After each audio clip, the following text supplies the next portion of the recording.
70వ జయంతి సందర్భంగా వైఎస్ఆర్ కుటుంబ సభ్యులందరూ కూడా పేరు పేరున మా హృదయపూర్వక ధన్యవాదాలు. ఈ కార్యక్రమానికి వచ్చిన వాళ్ళందరూ కూడా ధన్యవాదాలు తెలియజేస్తా ఉన్నాను. ఎందుకంటే ఎంతో అభిమానం ఉంటేనే ఏ కార్యక్రమానికైనా కానీ వస్తూ ఉంటారు. మీ ఆశీర్వాదం సహకారం ఉంటేగా తప్ప ఏది ముందుకు పోయే పరిస్థితి లేదని చెప్పేసి కూడా నేను చెప్పడం జరుగుతూ ఉంది.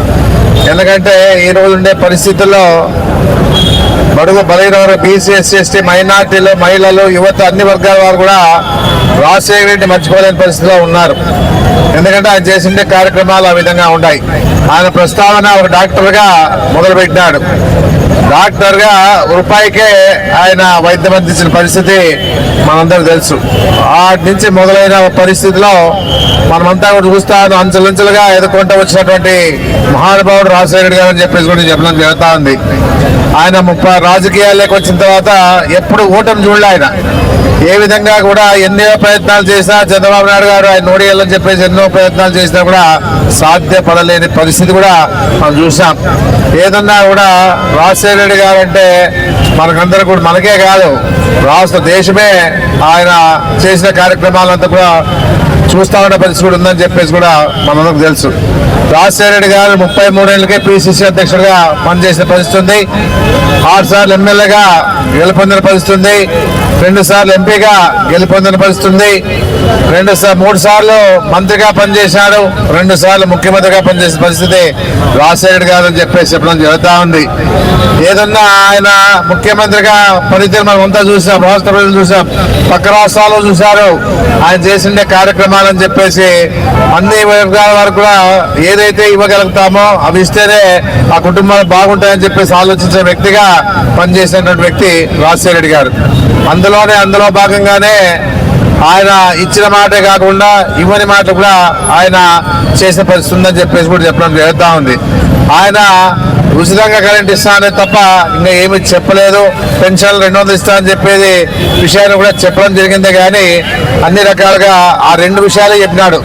అయినా కూడా రాజశేఖర రెడ్డి గారు అన్నీ కూడా చేయగలిగినాడు. ఎందుకంటే ఆయన తెలుసు ఏ విధంగా చేస్తే ప్రజలు బాగుంటారని చెప్పేసి ఆలోచించే వ్యక్తిగా పనిచేసినాడు. కాబట్టి ఆయనకి ఈరోజు ఈ విధంగా ఘన నివాళులు అర్పిస్తున్నామని చెప్పేసి కూడా రాష్ట్రం దేశమంతా కూడా ఘన నివాళులు అర్పిస్తుందని చెప్పేసి నేను చెప్పడం జరుగుతా ఉంది.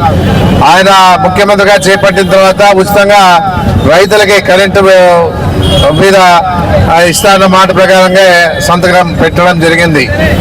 200 పెన్షన్లు ఇవ్వడం జరిగింది.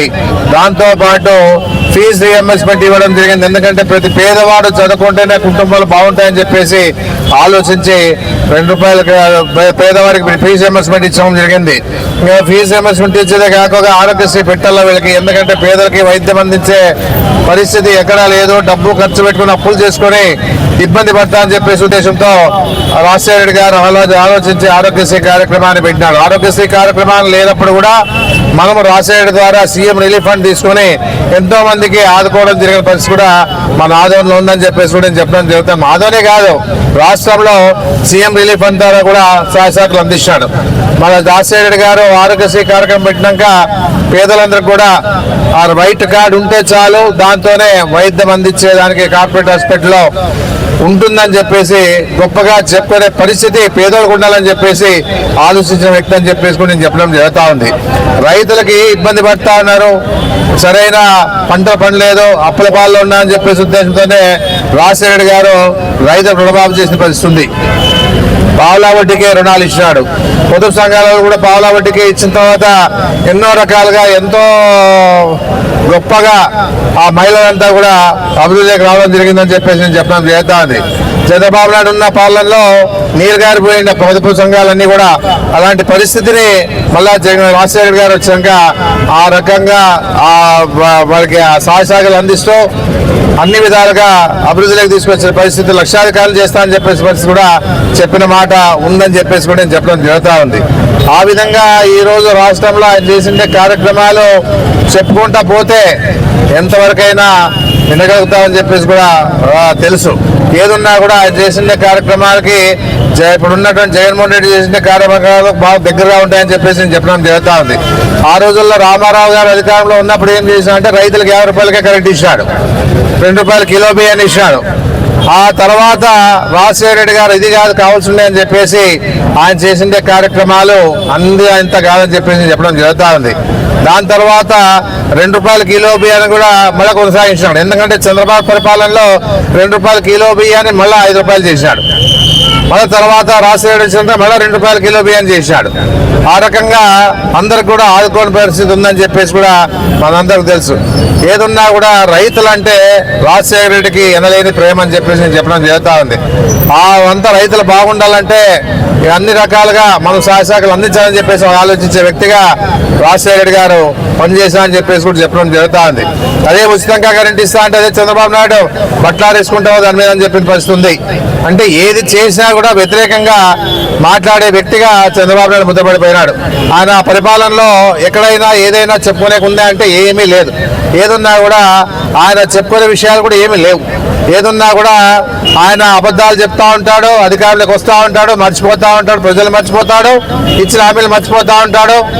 వాళ్ళ పార్టీ కార్యకర్తలకి, అభిమానులకి, వాళ్ళ నాయకులకి ఆదాయాన్ని పెంచుకుంటే పోతాడు. పార్టీ బలంగా ఉండాలని ప్రయత్నం చేస్తాడు. కానీ రాజశేఖర రెడ్డికి మాదిరిగా ప్రజలు బలంగా ఉండాలా, ప్రజలు ఉంటేనే ఏదైనా కానీ మంచి చేస్తా అని చెప్పేసి ఆలోచించే జగన్మోహన్ రెడ్డి గారు ఈ స్థాయిలో ముఖ్యమంత్రిగా కాగలిగినారంటే ఆ రాజశేఖర రెడ్డి చేసిన కార్యక్రమాలు, రాజశేఖర రెడ్డి తనయుడుగా జగన్మోహన్ రెడ్డి గారు గ్యారెంటీగా ప్రజల్లో ఉంటూ ప్రజలకు పనిచేస్తా అని చెప్పేసి ఉద్దేశంతోనే ఆయన ఆలోచించి ప్రజలంతా కూడా ఆయన ముఖ్యమంత్రి చేయగలిగినా అని చెప్పేసి కూడా నేను చెప్పడం జరుగుతూ ఉంది. ఏదున్నా కూడా ప్రస్తావన అంటే పాదయాత్ర ప్రస్తావన తీసుకొచ్చింది రాజశేఖర రెడ్డి అని చెప్పడం జరుగుతాం. రాజశేఖర రెడ్డి పాదయాత్ర దాదాపుగా 2450 కిలోమీటర్ల పాదయాత్ర చేసి ప్రజలతో మమేకం అయిపోయి ఆ రోజుల్లో ఆయన చేసినటువంటి ఆయన విన్నటువంటి కార్యక్రమాలన్నీ కూడా చేయగలిగినాడని చెప్పేసి నేను చెప్పడం జరుగుతూ ఉంది. ఎందుకంటే దాదాపుగా ఆ రోజుల్లోనే ఆదోళనలోనే మనకి 7,000 మందికి స్థలాలు కేటాయించిన పరిస్థితుంది. ఈఎస్ఐ హాస్పిటల్ దగ్గర, మన సిరుగుంప టర్నింగ్ దగ్గర అని చెప్పేసి కూడా చెప్పడం జరుగుతుంది. ఆ రోజుల్లో ఎంతమంది ఇండ్లు కట్టుకుంటారో, ఎంతమంది కట్టుకున్నా కూడా ఇండ్లు శాంక్షన్ చేసే పరిస్థితి. ఎందుకంటే ఆ రోజు ప్రజాపథంలో అన్ని గ్రామాలు కూడా తిరగడం జరిగిన పరిస్థితి ఉంది. ఆ కార్యక్రమాల్లో తాగేదానికి నీళ్ళు లేవంటేనే ఇమ్మీడియట్గా రాజశేఖర రెడ్డి గారు అక్కడ విషయాన్ని కలుపుకొని మనకి సమ్మర్ స్టోర్స్ ట్యాంక్ ఏర్పాటు చేసిన పరిస్థితి ఉంది. ఇక్కడ ఉరుకుందలో ఒకటి ఏర్పాటు చేశారు మన ద్వారానే. మనము అక్కడ ఎమ్మెల్యేగా ఉన్నప్పుడే పెద్దతంలో కూడా సమ్మర్ స్టోరేజ్ ట్యాంక్ ఏర్పాటు చేసేదానికి ఆయన గ్రీన్ సిగ్నల్ ఇచ్చిన పరిస్థితి ఉంది. అది కంప్లీట్ చేసిన పరిస్థితి ఉందని చెప్పేసి చెప్పడం జరుగుతుంది. ఏదైనా ఆయన విన్నాడంటే తప్పకుండా దాన్ని అమలు చేసే పరిస్థితి ఉంటుందని చెప్పేసి కూడా నేను చెప్పడం జరుగుతూ ఉంది. ఈ విధంగా రాజశేఖర రెడ్డి తర్వాత జగన్మోహన్ రెడ్డి కార్యక్రమాలు చేశాడు, గుర్తుండే పనులు అని చెప్పేసి చెప్పడం జరుగుతూ ఉంది. అమ్మఒడి తీసుకొచ్చినాడు, మా విద్యాదీవెన విద్యావస్థ తీసుకొచ్చినాడు, దాదాపుగా 10,000 మంది స్థలాలు కేటాయించినాడు, అందరికీ ఇంట్లో ఉచితంగా కట్టించడానికి జగన్మోహన్ రెడ్డి గారి కార్యక్రమాన్ని చేయడం జరుగుతూ ఉన్న పరిస్థితి ఉంది. రాజశేఖర రెడ్డి గారు ఆరోగ్యశ్రీ తీసుకొస్తే ఆరోగ్యశ్రీని ఒక కుటుంబానికి ఆ రోజుల్లో 2 లక్షలు ఉంటే 5 లక్షల తర్వాత 5 లక్షలు అయితే తర్వాత 25 లక్షల రూపాయలు ఒక కుటుంబానికి ఆరోగ్యశ్రీ ద్వారా అందేదానికి జగన్మోహన్ రెడ్డి గారు శ్రీకారం చుట్టినారని చెప్పేసి నేను చెప్పడం జరుగుతా ఉంది.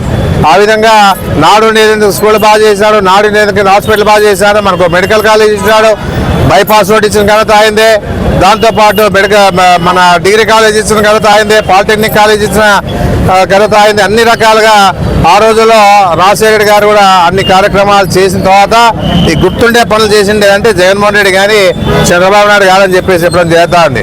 ఒక అమరావతిని పట్టుకొని ఆయన అన్ని విధాలుగా అక్కడే దోచుకునేదానికి ప్రయత్నం చేస్తూ ఉన్నాడు. కానీ ప్రజలకు మంచి చేస్తామని ఆలోచన లేదు. అన్ని అబద్ధాలతో అధికారంలోకి వచ్చినటువంటి ఈ పెద్ద మనిషి ఏ ఒక్కటి కూడా గుర్తుండే పనులు చేయలేదు అని చెప్పేసి చెప్పడం జరుగుతుంది. ఆదోని కూడా చంద్రబాబు నాయుడు ఏం చేశాడు చెప్పండి? ఎవరైనా కానీ ఏదైనా చేయగలిగినాడని చెప్పేవాళ్ళు ఎవరైనా ఉంటే అది టీడీపీ వాళ్ళే అని చెప్పేసి చెప్పడం